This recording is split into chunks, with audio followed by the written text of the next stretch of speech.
If you have ever whispered a prayer over numbers you were ashamed to show anybody else, stay with me for this one. And if your family has ever tried to hold on to land longer than the math would allow, tell me in the comments what that kind of pressure does to people. Because this story begins on a cold Thursday morning in March, with a sheriff's sale sheet thumbtacked to a board inside the Saline County Courthouse, and a third-generation farmer standing 10 feet away from the words that were about to finish what debt had started years earlier. His name was Caleb Bennett. He was 44 years old, born in the same Missouri farmhouse where his father had been born, and for most of his life he believed what a lot of farm sons believe without ever saying it plain. That if you worked hard enough, gave up enough, fixed enough yourself, and lasted long enough through bad years, the land would somehow know you had earned the right to keep it. But land does not think that way. Banks do not think that way. Interest does not think that way. And by the time Caleb Bennett understood that, the paper trail was already longer than his hope. The sale notice listed 3 parcels. The home place with the white 2-story house and the patched red barn. The South 80 his grandfather bought first, back when a man could still add acres one season at a time and believe his children might stand on them without lawyers involved. And the creek field, the one that flooded just enough to hurt, but not enough to make anybody stop farming it.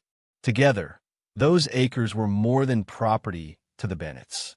They were baby pictures in kitchen drawers, tire tracks in snow, pencil marks on a doorframe, Sunday shirts hanging by the back hall, the smell of diesel on a coat left too close to the stove, a cemetery plot already paid for, 3 generations of work and 1 generation of silence. That silence was part of what ruined them. Not just crop prices, not just fertilizer, not just diesel or interest or a broken hydrostat in the combine, or the fact that Caleb had borrowed against the land his father spent 40 years trying to free from debt. Silence did its part too, because farms usually do not die all at once. They die invoice by invoice, renewal by renewal, month by month, and then one day somebody finally says the real number out loud. And by then it is too late for the truth to save anything except maybe the people. The hard part is that even this story did not start with greed. It started with love and duty and legacy and one son trying to keep a family from breaking apart after his father died. That is what makes stories like this so dangerous. The wrong choice rarely looks wrong at the start. Sometimes it looks like loyalty. Sometimes it looks like keeping your word. Sometimes it looks like refusing to be the one who loses what your grandfather built. And sometimes that very instinct is what sends the land to auction. By the end of this story, the Bennetts would lose the farm. Not part of it. Not just machinery. The farm. And what hurt worst was not that strangers bought it. What hurt worst was how long they all knew something had gone wrong before they had the courage to name it. So if you have ever had to choose between keeping the land and keeping the family, stay with me. Because to understand why this family farm went into foreclosure after 3 generations, you have to start years before the notice went up, back when the barn still felt full, the table still sat 7 on Sundays, and the blue ledger in the kitchen drawer still looked like proof that hard work could hold a bloodline together. The Bennett farm sat outside Slater, Missouri, on ground that rolled just enough to make water a constant argument. Not dramatic hills, not postcard country, just honest farm country. Bottom ground by the creek where the beans could look beautiful in August and punish you in October. Higher clay knobs where corn curled early when the heat stayed too long. A hay patch that never made anybody rich. A line of hedge trees that caught snow in winter and plastic sacks all year. 60 cow-calf pairs on rougher pasture, 3 old grain bins, 1 machine shed leaning a little east like it had learned to trust the wind more than the posts holding it up. Caleb's grandfather, Raymond Bennett, bought the first 80 acres in 1957. People still talked about that purchase the way farm families talk about old war stories and marriages. He had come home from a feed mill shift, washed up in an enamel sink, and told his wife he had signed papers on land they probably could not afford and absolutely could not refuse. That first 80 was the South Tract.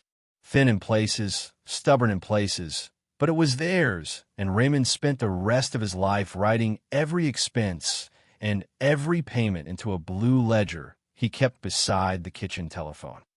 When Raymond's son, Harold Bennett, took over, he did what his generation did. He expanded slowly, argued less, worked more, and trusted that fixed things should be repaired before they were replaced. By 1998, the Bennetts had built up to 480 deeded acres and rented another 160 from a widow in town. Corn, soybeans, hay, and cattle. Nothing flashy. Nothing clean enough for magazine pictures. Just enough moving parts to keep everybody tired. Caleb grew up inside that rhythm. He knew the sound of the bulk tank fan in winter, the click of cooling manifolds after dark, the smell of silage on gloves, the strange quiet that settles over a barn after everybody finally leaves it. He could tell which gate would sag before it sagged. He knew his father's footsteps by how hard the porch boards took his weight. His mother, Nora, kept the house in that old farm wife way that looked soft from the outside and turned out to be structural. Bills sorted in neat stacks. Church circular folded under the sugar bowl. Ground beef browned before noon on sale days. Canning jars lined up in the basement. A button tin, a mending basket, and a habit of never buying anything this month that could maybe be made to last until next month. Caleb married Sarah Bennett when he was 25. She had grown up 15 miles away on a smaller place with goats, 2 brothers, and a father who believed every machine could be fixed with enough patience and the right wrench. Sarah was practical in a way that made people mistake her for calm. She handled books for the farm when the numbers were simple, made freezer meals during planting, drove a truck when they were short-handed, and learned early that in farm country there are women who marry a man and women who marry a weather pattern. She had done both. They had 2 kids, Emma and Levi. Emma was 17 in the final year and already half turned toward community college in Marshall, though she never said it too loudly around her father. Levi was 13 and still young enough to believe no machine was truly broken if his dad stood over it long enough. Caleb's older sister, Beth Chandler, lived in Columbia and taught 3rd grade. She came home for Easter, funerals, and occasionally harvest if Sarah called desperate enough. His younger brother, Dylan Bennett, had stayed local longer than he should have, left twice, come back twice, and was living in a rented duplex in Marshall by the time this story really turned bad. Truck driving by then. Divorced. Child support behind. Always half angry and half embarrassed, which is a dangerous mix in any family, but especially one with land in it. For years, the Bennetts looked from the road like exactly the kind of farm family people assume will somehow endure. Harold still used an old John Deere 4440 like it had not gotten the message that newer tractors existed. The combine was a 1997 John Deere 9600 with more seasons on it than anybody admitted publicly. The Kins planter had been rebuilt enough times that Caleb joked it was part machine and part memory. The church they attended was a white clapboard Methodist church with 8 wooden pews, a fellowship hall that smelled like coffee and floor wax, and a piano that was always slightly flat in winter. Nothing in that picture looked doomed. That is what matters. Foreclosure stories do not begin looking like foreclosure stories. They begin looking like ordinary routines that people believe will continue. Spring invoices arrive. Harvest checks come in. A heifer calves late. A gearbox needs attention. A brother says he will figure things out. A father says, we'll get through. And for a long time, you do. Until the year you don't. The year Harold Bennett died, the rhythm broke. He did not die in a field or in the cab of a tractor. It was quieter than that. November of 2019. A stroke just before daylight. Nora found him sitting at the kitchen table with his glasses on, the coffee not yet poured, and Raymond's old blue ledger open in front of him. At the funeral, people talked the way they always do. Good man. Hard worker. Knew this ground. Never complained. What nobody said in the church parking lot was the thing that would matter most by spring. Harold had left behind land, machinery, and a family that loved each other just enough to assume that would be enough. It wasn't. Haroldville was not chaos, but it was not protection either. Nora kept the right to live in the farmhouse. Caleb inherited the machinery and livestock because he was the one farming. But the land itself was divided equally on paper between Caleb, Beth, and Dylan, subject to Nora's life estate on the home place. That arrangement sounded fair to everybody who had not tried to run a working farm through an inheritance. It gave Caleb operational control without giving him true peace. It gave Beth and Dylan ownership without giving them the same attachment to how the ground actually worked. And it left the land held in exactly the fragile way that turns grief into negotiation. There was no family LLC, no trust, no structure to keep one heir from needing cash at the wrong time or to keep private trouble from becoming land trouble. At first, everybody spoke softly. Beth told Caleb she was in no hurry. Dylan said the same thing, but Dylan was already unraveling by then. Lawyer bills from the divorce, past due support, a transmission gone out in his pickup, rent that never seemed terrible until the first of the month showed up. By February, he was no longer talking about someday. He was talking about his share, not because he hated the farm, because he needed money. And need has a way of making family language sound like legal language. Caleb had two choices then, and this is where the story truly began. He could have forced a hard family meeting, cut rented ground, sold cows, maybe sold a South 80 while land values were still decent, and resized the operation to match what one family could actually carry. Or he could do what many farm sons do when pride puts on the mask of responsibility. He could borrow to keep everything looking intact. He chose the second one. The local bank had worked with the Bennetts for years. Prairie State Community Bank. Loan officer named Tom Weller. Not a villain, just a man who knew balance sheets better than old promises. The operating line was already there like it is on many row crop farms, used for seed, fertilizer, chemicals, diesel, crop insurance, repairs, and whatever family living the farm itself could not cover in the lean months. That kind of annual operating money is normal. The danger is not the existence of it. The danger is what happens when it starts carrying more than a season is supposed to carry. Source: Tom agreed to restructure. Caleb refinanced to pull enough equity out of the land to pay Dylan a substantial buyout and keep Dylan from pushing harder.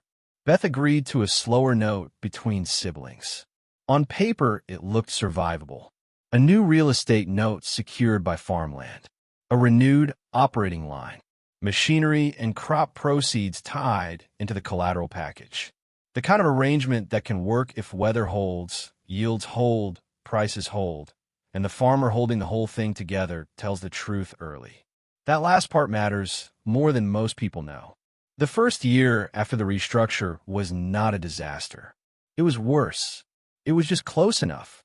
Close enough to make Caleb believe one better season would set them right. Corn yielded under budget after a hot August. Bean prices softened at the wrong time. Fertilizer bills came in higher than what Harold had ever paid. Diesel made every long pass feel expensive before the tractor even reached the end rows. The 9600 combine lost a hydrostat pump in the middle of bean harvest, and the repair bill landed like a hammer after a season already too thin to absorb it. Sarah told him that winter that the ledger and the bank statements were starting to disagree with each other. That was her careful way of saying the cash flow did not match the story Caleb kept telling himself. He kissed the top of her head, said next year would be better, and kept moving. That is another way farms die. Nobody lies big at first. They lie in small, hopeful sentences. After harvest, when we sell calves, if basis improves, once expenses level out, after we get through this year, by 2022, the operating line was carrying more than operating costs. It was carrying stress, fuel, chemicals, seed, parts, interest, family groceries, tuition for Emma's dual credit classes, a set of steer tires Caleb put off too long, and the kind of repair bills old equipment gives men who are trying to save money by not replacing old equipment. Then came the weather. Not biblical, just punishing enough. A wet spring that delayed planting in the creek field. A dry finish that took weight off the corn. Hay yield short enough that Caleb bought extra feed for winter instead of selling any. Every problem on its own was survivable. Together, they were cumulative.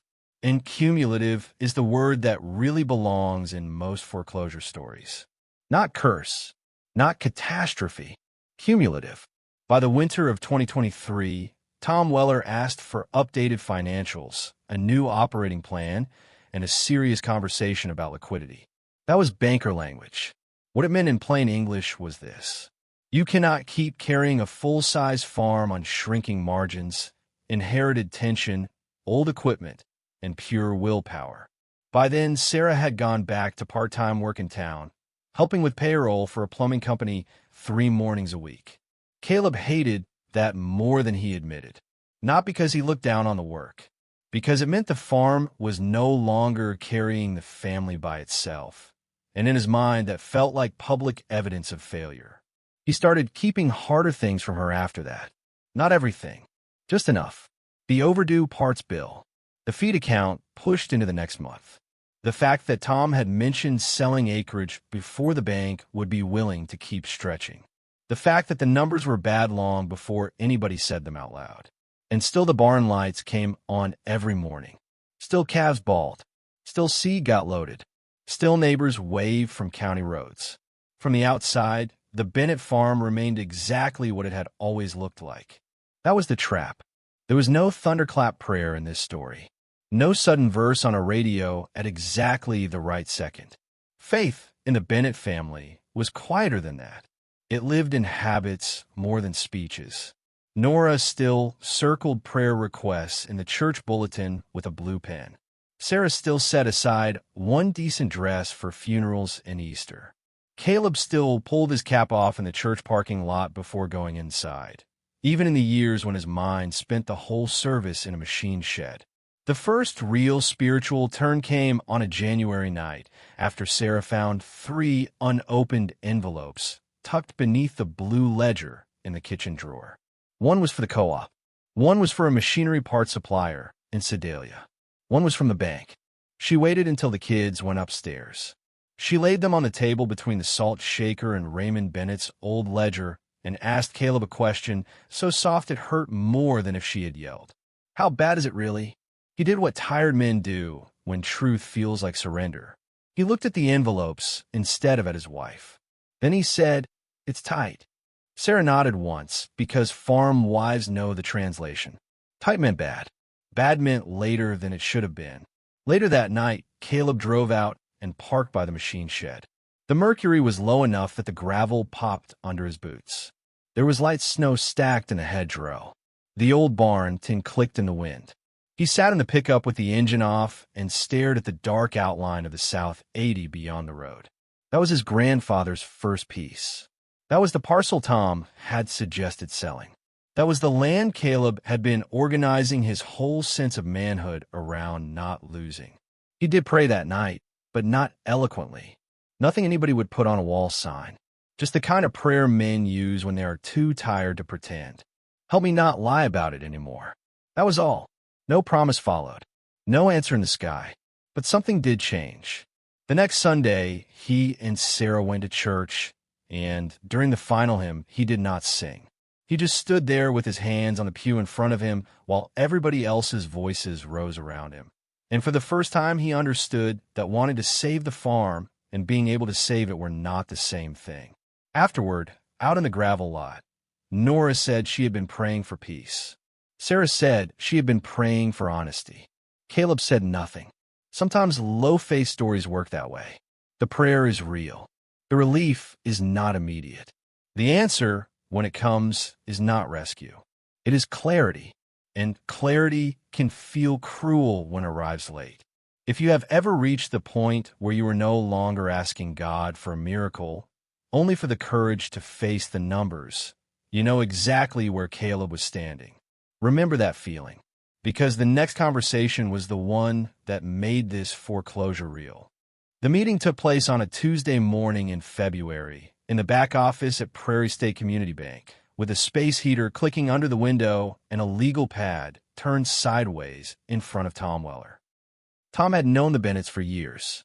He had financed equipment, renewed operating lines, attended Harold's visitation, and bought a 4-H pie from Emma at the county fair. He was not interested in humiliating Caleb. That is worth saying clearly. He was interested in whether the farm could cash flow. Those are not the same thing. Tom started with the operating line. Outstanding balance higher than projected. Carryover trade debt. Compressed working capital. Interest expense no longer tolerable relative to expected returns. He said it in banker language first, then in farm language when he saw Caleb's jaw tighten. You're using next year's money to explain last year's problems. Caleb sat back hard in the chair. Tom slid over a printout and tapped 3 places with the capped end of his pen. The renewed real estate note from Dylan's buyout. The annual operating note. The equipment repair carry that had quietly become longer term than anybody wanted to admit. Then he tapped a 4th line. Family living. Caleb hated seeing that one there.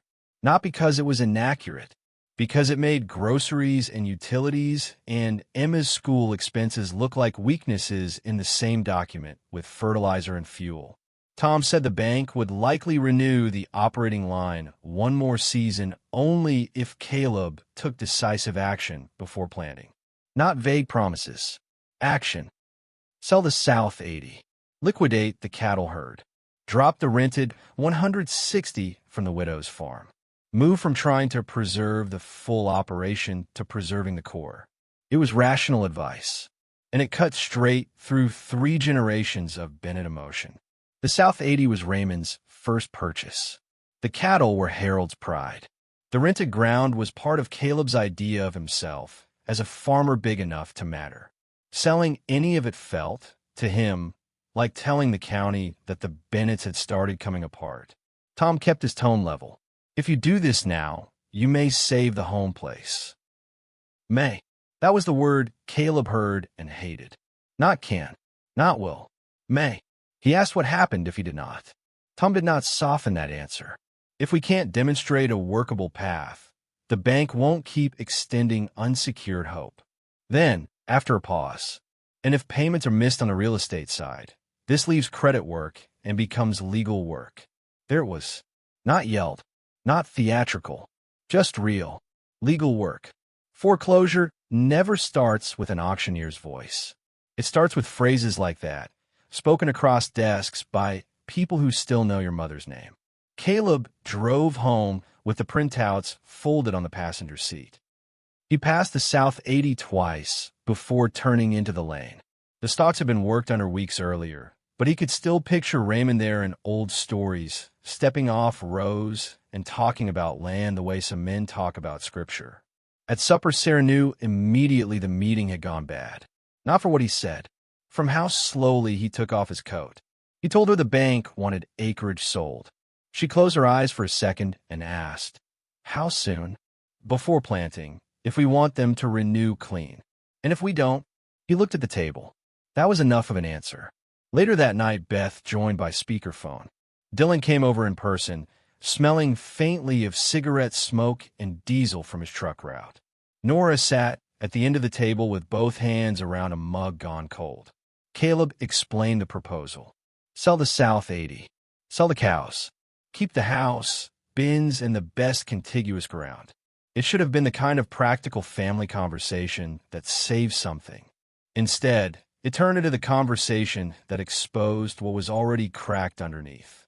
Because Dylan heard one thing above all others, that there was still land left to sell. And if there was still land to sell, then somewhere inside his anger was the belief that maybe Caleb had waited too long to say how bad it was. He was right. That is the part Caleb could not bear. Half the disaster had come from a market. The other half had come from delay. If you had to choose, would you sell the first acres to save the rest? Or would you risk losing everything trying to keep the farm whole? That is not a theoretical question in families like this. That is the question that decides whether supper turns into silence or a lawsuit. For the Bennetts, it turned into both. Dylan was the first one to say, what everybody else had been circling. So all this time, when you kept saying it was rough but manageable, this is what you meant? Caleb answered too fast. I said it was tight. Dylan laughed once, but there was no humor in it. No, you said enough to keep us calm. That's different. Beth tried to slow it down. She always did. Asked if they could focus on the options instead of the blame. Asked if selling one tract would protect Nora and the house. But family meetings about land are almost never about the single decision on the table. They're about every older thing the decision pulls up with it. Dylan said Caleb had acted like the farm was as long before Harold died. Caleb said somebody had to stay and actually do the work. Dylan said staying did not give him the right to hide numbers. Caleb said leaving did not give Dylan the right to judge what it cost to remain. Sarah stepped in once, then once again, then stopped because she could see the room was no longer talking about acreage. It was talking about worth. Nora finally spoke, and the whole table quieted because she almost never had to raise her voice for people to hear her. Your father wanted this land to hold you together, she said. Instead, you are all using it to measure what each of you thinks you were owed. Nobody answered, because she was right too. Beth admitted she had suspected things were worse than Caleb let on after Sarah went back to town work. Caleb flinched at that. He had thought he hid it better. Then Sarah said the thing that finally stripped the room clean. I found past due envelopes in the ledger drawer. Dylan leaned back in his chair and stared at Caleb like a stranger might. Not furious. Worse. Disappointed. There are looks siblings survive, and then there are looks that make childhood itself feel altered. Caleb felt that one. He tried, then, to explain the reasoning the way men do when the reasoning has already failed. One better year. A good harvest. Recover after the input spike. Catch up after repairs. Hold the South 80 because once you sell the first piece, the farm feels breakable in a new way. He even said, I was trying to protect it. Sarah answered before anyone else could. You were trying to protect the picture of it. That line stayed in the room. It was true in the ugliest way truth can be true. Caleb was not merely fighting for acreage. He was fighting for identity, for his father's approval after death, for his grandfather's memory, for the private terror of being the Bennett's son who lost what the other men had kept. And because he was fighting those things, he had made ordinary business decisions feel like moral tests. Sell the cattle? Failure. Sell the South 80? Betrayal. Shrink the farm? Public shame. Tell the truth early? Admission that he was not equal to the men before him. That is how debt gets spiritual even when the faith level is low. Not because somebody quotes a verse, because money starts attaching itself to worth, inheritance, manhood, and grief. The next blow came from Beth, and it was quieter. She said she could defer longer on her note if she had to. Then she said she would not sign anything else unless a full set of numbers went to everybody. That was reasonable. Caleb still heard it as mutiny. Dylan said if the land was going to be sold, then he wanted everything handled through proper paperwork. No more family handshakes, no more we'll work it out. Again, reasonable. Again, Caleb heard only accusation. By the end of the night Dylan had left, Beth was crying quietly through the speakerphone. Sarah was at the sink with both hands gripping the edge, and Nora remained at the table looking at Raymond's blue ledger as though it had become evidence in a trial she never wanted. 3 days later, Dylan had a lawyer send a letter asking for documentation of the estate arrangement, outstanding obligations affecting the land, and timelines on any proposed sale. It was not yet a partition action. It was not yet a war. But it was the moment the family stopped speaking as if trust alone could carry what paperwork had failed to protect. In real farm families, jointly inherited land can become vulnerable exactly that way. One heir needs cash, another wants continuity, and the absence of stronger structure turns grief into pressure.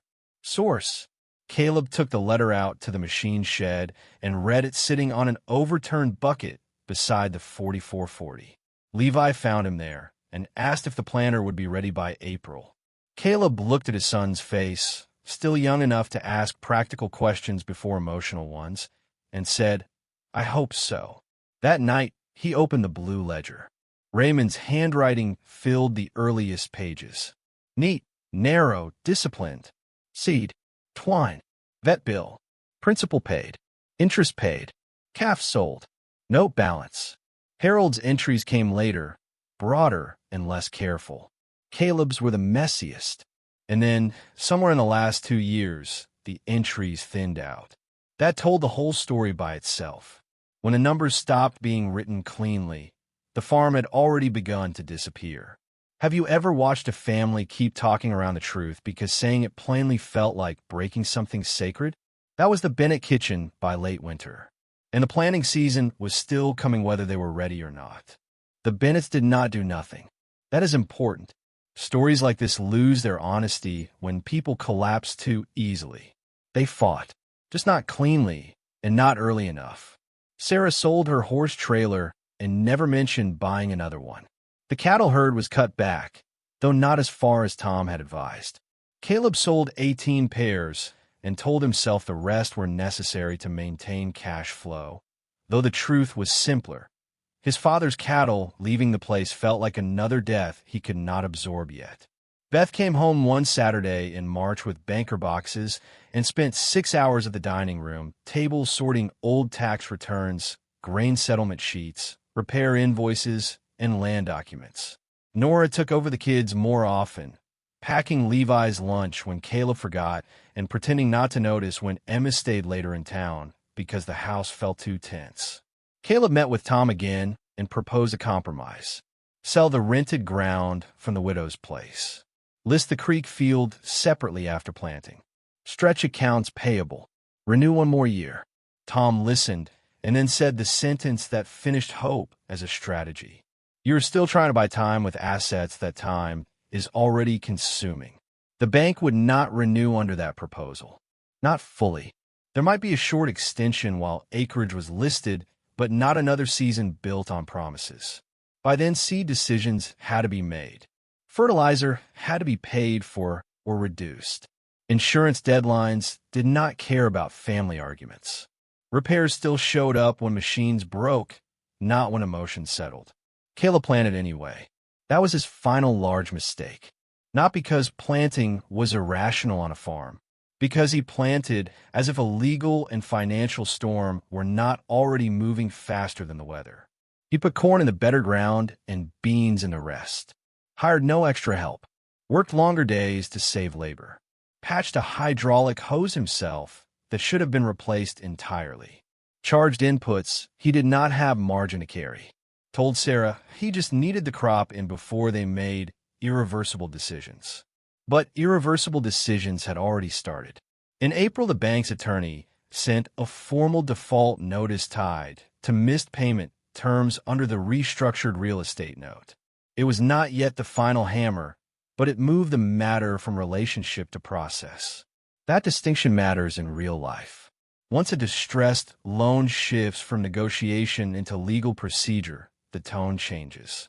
The paper becomes less personal, the deadlines more precise, and every delay more dangerous. Source. Sarah read the notice twice and asked Caleb one question. Did you think if you got the crop planted, reality would wait? He did not answer, because yes, that was exactly what he had thought. Sometimes the oldest instinct on a farm is not wisdom. It is motion. Keep moving and maybe fear cannot catch you. Keep greasing fittings, hooking hoses, calling calves, fixing chain, hauling seed, and maybe the thing that is ending will mistake your motion for control. But foreclosure is paperwork before it is emptiness. And paperwork keeps excellent time. The planting season that year was beautiful in a way Caleb would later hate remembering. Cool mornings. Enough moisture. Rows coming up clean. The kind of green that makes a road viewer think everything is fine. Neighbors said the corn looked good. At church, one man joked that Caleb had his father's touch after all. Sarah watched that compliment land like pain, because the crop did look good, and it still was not going to be enough. In May, Dylan came back over alone. No lawyer, no shouting, just his hat in his hand and weariness on his face. He said he had talked hard because he was scared. Said he knew Caleb had carried the labor and more than anyone else. Then he said the thing Caleb needed least and most at the same time. You should have told us sooner. Caleb nodded. That was the first completely honest response he had given in months. They stood in the machine shed beside the 9,600 combine and talked like brothers instead of claimants for nearly an hour. About Harold.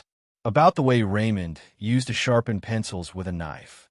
About how farm kids all think land is solid until adulthood teaches them that ownership can be more fragile than rent. For 1 hour, it felt like maybe losing the farm would not also mean losing each other. But even good conversations do not erase signed obligations. By early summer, the legal filing came. Prairie State Community Bank sought foreclosure on the secured parcels after default and failure to cure. There was in black ink the word nobody in the family had wanted to say for 2 years. Foreclosure. Not because the bank was wicked, not because prayer failed, because the debt structure, the inherited ownership pressure, the delayed downsizing, and the hidden truth had all finally met the calendar. Caleb read the filing, sitting at the same kitchen table where Harold died. Nora folded her hands. Sarah stood by the sink again, as if her body already knew that bad news belonged there. Emma went upstairs and shut her bedroom door softly enough that it hurt more than if she had slammed it. Levi asked if they were still going to keep the barn cats. That was the question that broke Sarah into tears. Not the lawsuit, the barn cats, because children often put grief into the smallest container available. Once the case moved forward, the story stopped feeling private. That is the cruelty of farm foreclosure in a small county. First, it is numbers at your own table. Then it is words in an attorney's envelope. Then it becomes a public date, a public place, a public notice. The court entered judgment after the bank showed the missed terms and default. The next stage was what farm families dread most. The sheriff's sale process, with the property advertised for auction and a final narrow chance to redeem before confirmation if the debt could somehow be paid. Source. There was no secret left after that. The sale notice ran in the local paper. Neighbors did what neighbors do. Some avoided eye contact in the feed store. Some came by with too much sympathy in their voice. Some offered help so late it functioned more like mourning than rescue. Tom Weller visited the farm one last time before the sale date. He stood in the yard with Caleb beside the machine shed and did not pretend there was one more trick left. He said if redemption money appeared before confirmation, the law allowed a path, but both men knew the amount required was beyond what the family could raise. In judicial foreclosure, that redemption window exists, but is often too small and too expensive to save a family already exhausted. Source. Caleb asked him, "When did you know it was over?"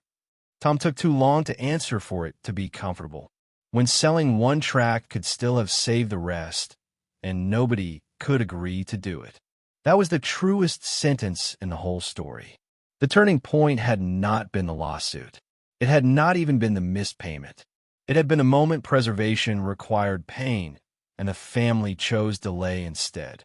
Auction day came raw and gray. March wind. Courthouse steps cold enough to hold the night. Men in work coats with folded sale sheets. 2 investors from out of county. 1 retired neighbor who wanted the creek field if it stayed cheap. A lawyer representing a regional land buyer. Beth with red eyes behind sunglasses. Dylan pacing. Sarah holding Nora's arm as if touch itself might keep her from tipping. Caleb stood apart for a while, then not apart at all, because there is no graceful place for a farmer to stand while the place that formed him is reduced to legal description. Parcel 1, Parcel 2, Parcel 3. Acres, bids, increments, pauses. The auctioneer's voice was not cruel. It was efficient. That somehow made it worse. The South 80 sold first. Caleb stared at the concrete instead of the bidders because he did not want his last image of Raymond's first purchase to be a man raising 2 fingers for another increment. The creek field went next. The home place last. When the house, barn, bins, and main ground finally sold, Nora made a sound Sarah would remember the rest of her life. Not loud, not dramatic, just the sound of a person hearing a reality arrive in full. Caleb did not cry there. He just stopped looking like a man who expected anything from the day. Afterward, people said kind things, because people always do. Sorry. Hard deal. Praying for you. If you need anything. The Bennetts thanked them because politeness survives surprisingly long in grief. But the farm was gone. Not at sunset. Not after a final miracle phone call. Gone there, in public, before lunch. And that is sometimes how the worst endings happen. Not with cinematic weather and villains. With procedure. With increments. With signatures. With a family learning too late that love without structure, work without margin, and pride without honesty can lose land just as surely as laziness ever could. The new owner gave the Bennetts 60 days to clear the house and outbuildings. That was generous by county standards. It still felt like violence. Sarah packed the kitchen first, because practical people begin where the day actually happens. Spices, school papers, coffee mugs from seed companies, the drawer with rubber bands and dead pens. Then the blue ledger, which had sat under bills for so many years that lifting it left a pale, clean rectangle in the wood. Nora packed slower. A quilt, Harold's church coat, a box of recipe cards, a chipped green bowl. She said Raymond liked peaches in during July, though nobody remembered that but her. Caleb spent most of his time in the buildings. He cleaned out the machine shed in a silence, so complete it seemed almost respectful. The buyer had purchased the real estate, not every loose memory attached to it. So Caleb loaded what remained of the family's actual possession into trailers and borrowed barns. Hand tools, wrenches, fence stretchers, bolt bins, calf chains, old sale bills, a wooden crate of tagging supplies, 3 coffee cans full of mismatched hardware that Harold had saved because old farmers trust future need more than clean shelving. The 4440 sold separately later. The 9600 combined went to a consignment lot. Levi cried over the barn cats more than the tractors. Emma helped her grandmother wrap dishes and then, one afternoon, admitted she was relieved the secrecy was over. That sentence cut Caleb, but it also freed something. Because children know when the adults are pretending. And the Bennett children had been living inside a house where the truth had been delayed so long it became part of the wallpaper. Beth and Dylan both came for moving day. No speeches. No full reconciliation scene like movies invent. Just work. Carrying boxes. Loading mattresses. Taking doors off hinges to move old furniture. At one point, Dylan found Caleb alone in the empty barn. He said, "I used to think losing the farm would feel like anger." Caleb asked what it felt like instead. Dylan looked around at the stripped stalls and the dust where sunlight came through old gaps. Like getting to the funeral after they already buried somebody. That was right. By the final evening, the farmhouse echoed. Nora walked room to room, once without saying much. Stopped at the back door, where height marks for the kids still ran up the trim. Touched them with 2 fingers. Then she asked for a minute alone in the kitchen. When Sarah came back for her, Nora had the blue ledger in one hand and the family Bible in the other. Low faith. Quiet faith. What remains faith? Sometimes that is all there is. The Bennetts moved into a rental outside Marshall. Smaller place. 2 bedrooms. Metal building out back. Enough room for people, not for legacy. Caleb took a job with a drainage contractor that summer, then later some custom hay work and mechanic jobs on the side. Sarah kept her town work and picked up more hours. Emma started college. Levi adjusted slowly and hated every part of it except being near town enough to bike to a friend's place. As for the farm, corn grew there again the next year. That may be the hardest part in stories like this. The ground does not mourn you back. Rows still emerge. Rain still falls. Someone else's pickup still turns into the lane. The land goes on. The question is whether the family does. In the Bennett case, the answer was uneven but real. They did not save the farm, but they stopped lying. And once the farm was gone, Some of the things land had been carrying for them had to be carried by words instead. Caleb apologized to Beth and Dylan without defending himself. That matters. He apologized to Sarah more than once. That mattered too. He told Levi and Emma the truth in plain language. The farm had been lost partly because of markets and debt and inheritance pressure, and partly because he waited too long to face what was already true. That may have been the most valuable thing he gave them after the land was gone. Not acreage, honesty. This story ends worse. That is the truth. The Bennetts lost the farm after 3 generations. There was no last-second buyer from church. No hidden deed. No miracle yield. No courtroom reversal. Just consequence. Just grief. Just the long work of becoming a family again after the thing that defined the family was taken away. And yet, even here, there is one small mercy worth saying out loud. Losing the land did not erase the people who loved it. It only forced them to find out who they were without it. So let me leave you with this. If your family had to choose between saving the land and saving each other, what would you do? And if you have ever watched debt, inheritance, silence, or pride do damage in a family, tell me in the comments how that story ended. Sometimes faith keeps a farm alive. Sometimes it does not. Sometimes all it does is help people tell the truth after the loss. And maybe that is smaller than a miracle, but it is not nothing. This was the story of why this family farm went into foreclosure after 3 generations.